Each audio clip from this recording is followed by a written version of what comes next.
Another day, another Web3 game pivots back to Web 2. We got a massive MapleStory anniversary, and Game 7 token is up over 80%. All of that and more in today's Gaming Daily, presented by Solforge Fusion, the official game of Gaming Daily.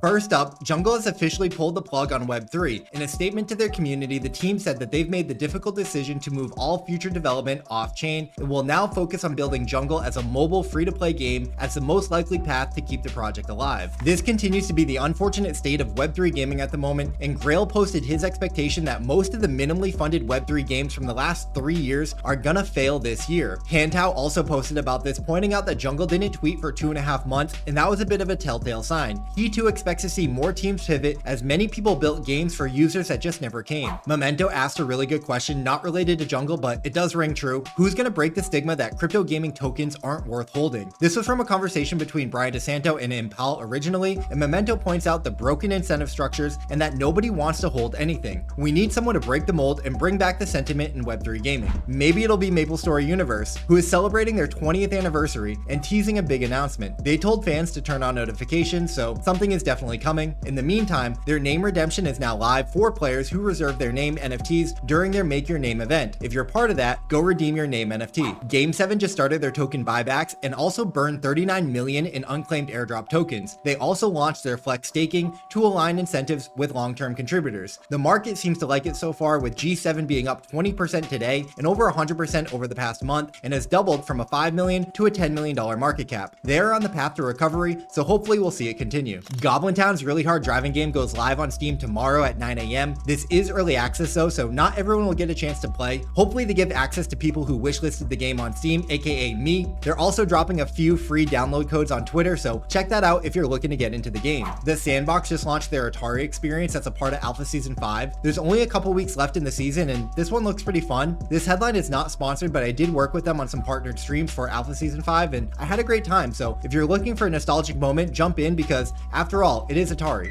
Wilderworld just dropped their new vision paper today, and it's wild to say the least. It goes into their vision for their metaverse, their full ecosystem, game modes, and lore. They want to build a hyper-real city that's fully on-chain, inspired by Miami and GTA, of course, and the map is massive, 13.5 times the size of GTA 5, so go check that out at wilderworld.com/vision paper. Speaking of lore, WAGMI Games is live on Webtoon, the massive digital platform for comics and graphic novels. They just launched part 1 of a 3-part series exploring the lore of WAGMI Defense and one of their main characters, Melkrose. These guys have always led with story, so I'm sure this is going to be good. Go check it out, I'll have the link in my Telegram. Paradise Tycoon is changing things up. They're prototyping a brand new game inside their existing one. It's called Paradise Legends, an action arcade RPG that shares items and tools with Paradise Tycoon, giving true cross-game interoperability. And they're running weekly in-game events where players can test new features like monsters, weapons, health potions, all crafted using existing mechanics. It's a clever way to test a new game while rewarding their current player base, so this is worth keeping an eye on. We've got our first breaking news story out of Token Dubai. Pudgy Penguins are putting all of their IP assets fully on chain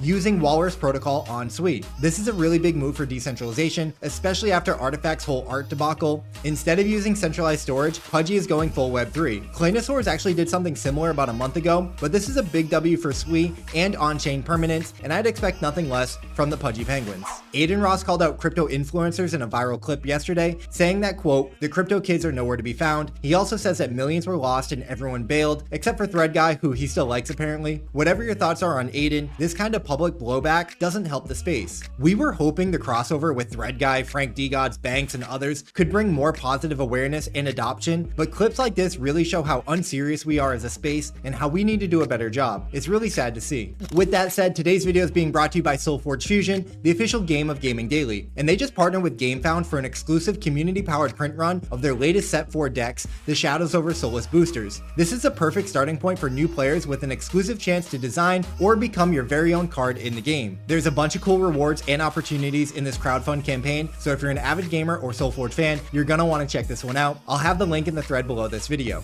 And scene.